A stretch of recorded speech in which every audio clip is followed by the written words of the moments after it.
Salam hörmətli izləyicilər, əziz biologiya sevərlər. Sizinlə fən müsabiqəsinin ikinci turuna keçən şagirdlərimiz sizinlə Güvən Nəşriyyatının 7-ci sinif fən müsabiqəsinə hazırlaşan şagirdlər üçün kömək məqsədi ilə nəzərdə tutulmuş sınaq testinin izahı ilə qarşınızdayıq.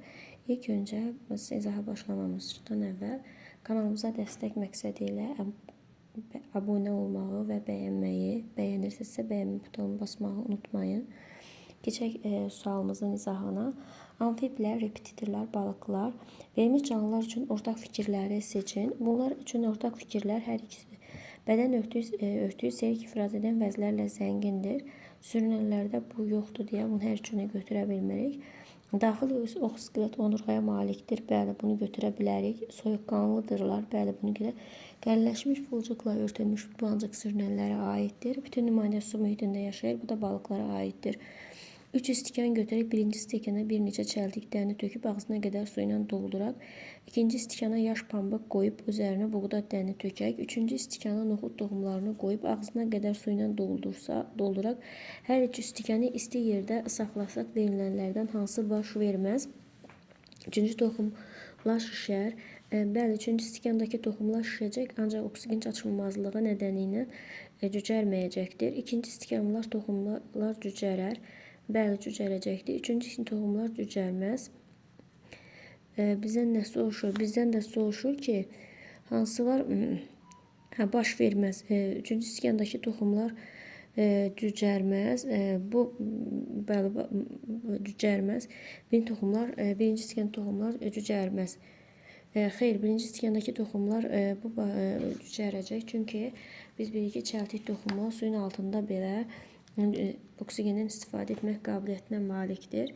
Hansı mülahizə şəkildəki meyvələrin hamısına aid moruq, böyürtükan, fındıq, qarağat.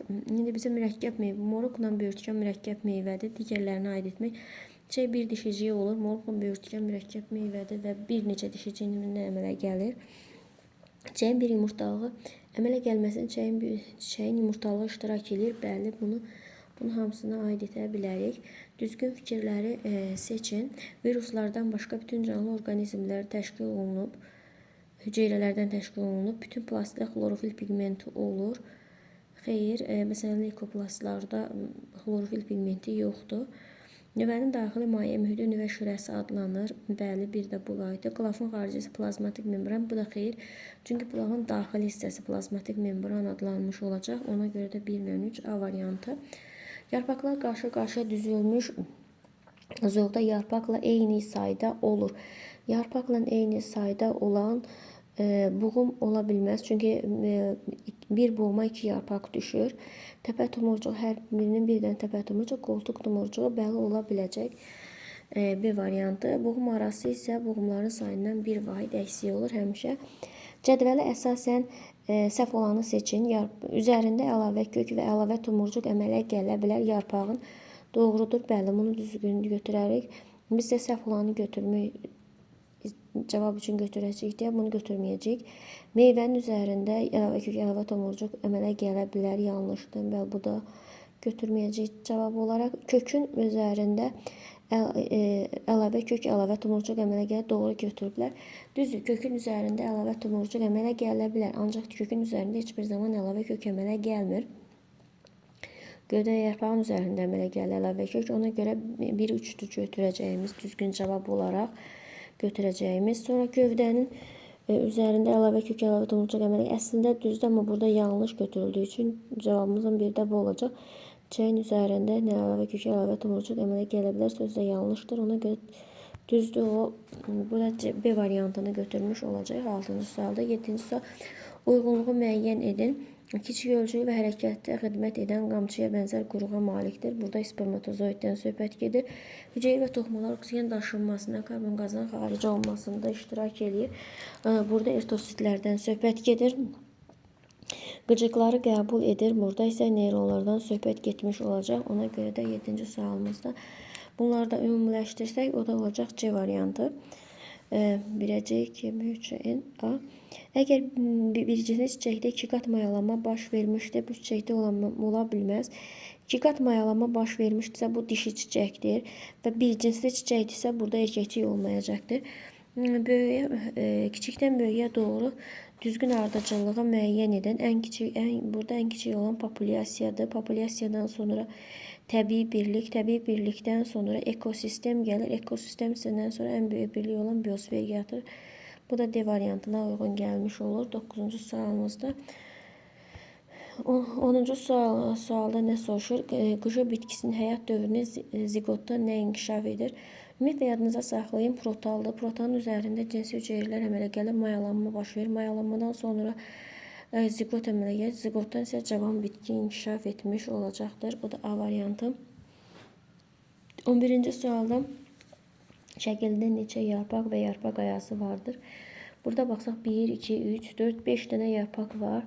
2, 4, 1, 2, 3, 4, 5, 6, 7, 8, 16, 17, 18, 19, 20, 21, 22, 23, 24, 25, 25, 25'in üstü 7 də gələndə 30 gələcək. Bu da A variantı. Mədəni xaricdən mant adlanan dəri qatı ilə örtülmüşdür. Bir qayda olaraq yadınıza saxlayın ki, yalnız molluskların bədəni mant ilə örtülmüşdür. Bu da mollusklara aid olacaq. 12 cavabımız B. 13-cü sualımızda nə soruşur? Şəkildəki səhv mülayizəni seçin. Çocukların tutulmasında iştirak edir. Bəli, üstün çocukların tutulmasında dişici və erkəkçikləri qoruyur. 2. Ləçəklərdə dişi və erkəkçiyi qoruyur. Bizə səhvi olanı götürəcək. Bir neçə yumurtacıq yerləşir. 3-ün içərisində bir neçə yumurtacıq yerləşir. Bəli, onu da götürək. Cücərməkdə olan torcuq borusu yumurtalığa yönəldir. 4. Xeyr, torcuğun cücərməkdə ona xüsusiyyəti deyil. Çiçək tacını əmələ gətirir. Bu kasa yarpaqları çiçək tacını əmələ gətirmir. Burada da olacaq D variantı 13-cü sualımızda. 14-cü sualımızda bizə nə soruşur? Cümlənin düzgün tavan bakteriyalar əlverişli şəraitdə ümumiyyətlə bakteriyalar əlverişli şəraitdə sadə bölünmə yolu ilə çoxalır. Sporla çoxalır. Sporla əlverişli şəraitdə qorunur. Qidalanmır, qidalanır. Spor əmələ gətirir. Xeyr, əlverişli şəraitdə əmələ gətirir. Çiçəkdə üşüyüm kisəsi harda yerləşir? Bir qayda olaraq yazınızda yumurtacığın içərisində üşüyüm kisəsi yerləşir. Cəzvəl əsasən yanlış bəndi müəyyən edir. Y balıqları aid canlı ola bilər. Məsələn, baş, gövdə, bir də quyruqdan ibarətdir. Bəli, bu ola bilər. Hər canlı onurğalara aiddir. Bəli, bu da ola bilər. Z uçan onurğa aid oluna bilməz. Burada 16-cı sual diqqətlə baxsaq, Z nədir? Baş, boyun, gövdə, ətraf, quyruq var. Bu aid ola bilər. Burada da yanlış olduğuna görə cevabımız C variantı olacaq. 17-ci sualda soruşur ki, şəkilə əsasən düzgün bəndi müəyyən edin. Birinci cüt yermə, ikinci. Ümumiyyətlə yadınızda saxlayın ki, həşəratların birinci, ikinci cüt bu döş boğumlarında yermə ayaqları birləşir. İkinci və üçüncü cüt döş boğumlarına isə döş boğumlarına isə qanatlar birləşmiş olur. Elə onda cavabımız olur. Bütün yermə ayaqlar və qanatlar döş hissəsindədir. Bu düzgün cavab olacaqdır.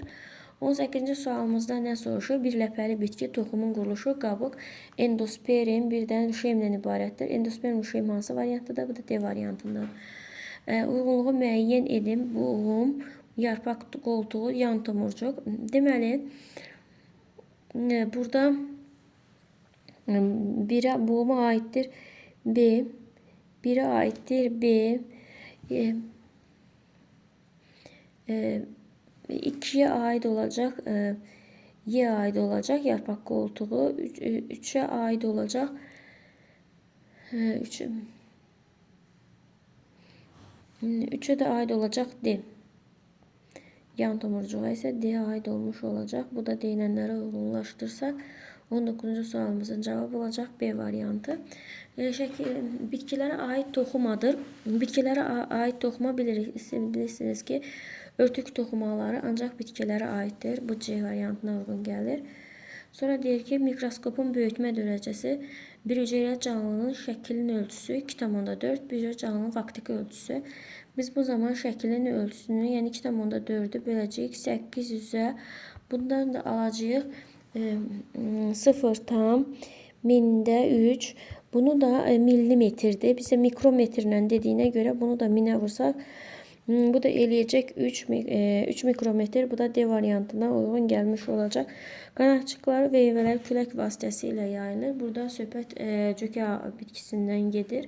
Eyler-Venn diaqramının içərisində yazıla bilər. Birinci, həşəratlara aid olanları yazaq. Həşərata aid olan başında bir cüt bığcığı yerləşməsi bu həşərata aiddir. Deməli, xərçəngimlərə aid olanlar isə bir bədəni baş, döş və qarıncıqdan ibarət olması, bir də döş hissəsinin 5 cüt buğumlu yermə ayağına yerləşməsi bu xərçəngə aiddir. Hər ikisinə oxşar olanlar isə ətraflı buğumlardan təşkil olunmaları, bir də bu bədəni sərt örtüklə örtülmələri. Buna görə də 2-3 ortasındadır. Bizə də oxşar olmayan bunlara aid olanı 1, 4, 5, o da A variantına uyğun gələcək.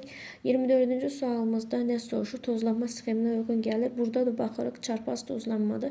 Çarpaz tozlanmaya aid olan da burada palıd bitkisidir. Külək vasitəsilə çarpaz tozlanır.